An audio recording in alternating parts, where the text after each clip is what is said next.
Now, because I had to end that a little bit, I don't want to make them too long.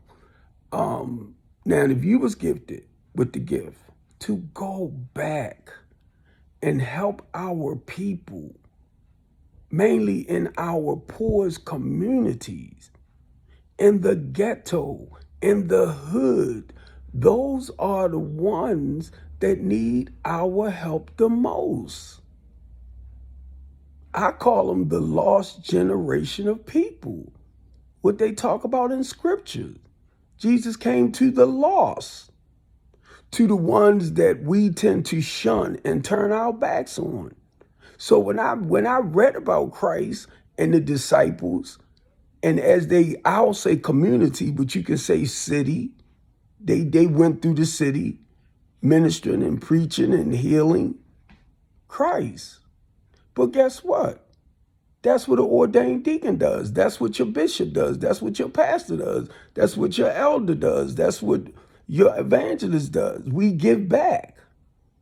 This is a calling on us, your prophetess or your prophet.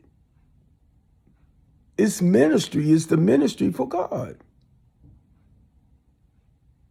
Now, if you hear me curse from time to time, that don't mean I don't love Christ. That's just mean I curse. And then the moment I do use curse words, I'll be like, Lord, please forgive me. My spirit will go right there. Please forgive me. It's y'all who wants to drag stuff. And then when you do it, it's okay. That's why I try not to, because I'm not perfect. That's why I try my best not to judge somebody else because of what they doing or their behaviors or how they living. That's not my job. And it's not your job. And if they know Christ, they need to get their life right with him. And then please don't let me go to Jeremiah.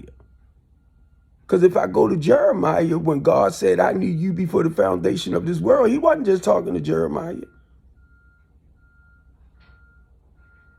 We're his creation. I knew you, Steve, before I put you in your mother's womb.